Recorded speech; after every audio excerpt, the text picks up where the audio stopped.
Assalamualaikum, cuaners Anama. Punya ide bisnis tapi modal kurang? Solusinya biasanya satu, patungan. Tapi hati-hati, banyak persahabatan hancur karena uang.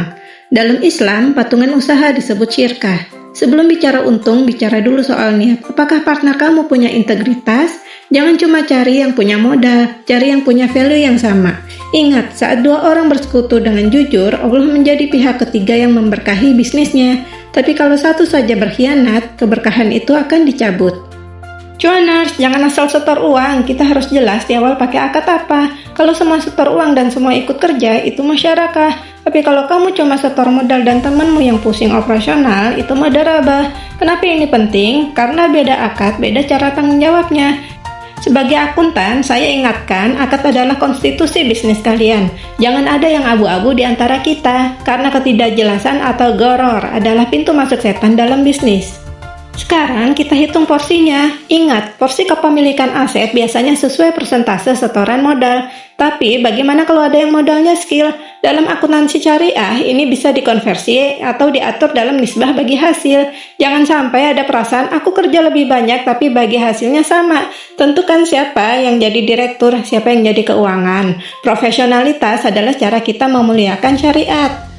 Ini poin penting paling krusial. Dalam Islam kita bagi hasil atau profit sharing, bukan bagi omzet. Dan ingat, pengelola usaha boleh dapat gaji sebagai profesional, tapi bagi hasil tetap dihitung setelah dikurangi semua biaya operasional.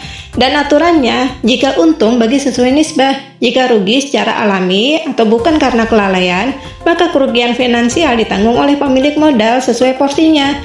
Tidak boleh ada jaminan pokok modal harus kembali, karena itu bisa jatuh ke riba.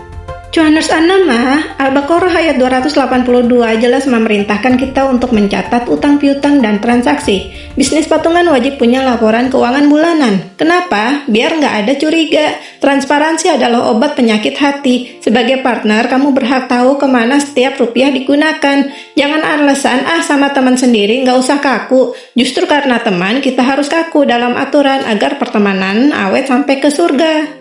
Terakhir, apa yang terjadi kalau bisnis tidak jalan atau salah satu ingin keluar? Siapkan surat nikah bisnisnya, tapi siapkan juga surat cerainya. Atur mekanisme buyback atau penjualan aset. Jangan sampai berpisah dengan caci maki. Cuaners, bisnis patungan ini tentang keberkahan jamaah. Kalau dikelola dengan ilmu akuntansi yang benar dan adab Islam yang luhur, insya Allah cuannya Anama, tumbuh dan berkah. Terima kasih sudah belajar bersama. Mari bertumbuh, mari berlimpah berkah. Wassalamualaikum warahmatullahi wabarakatuh.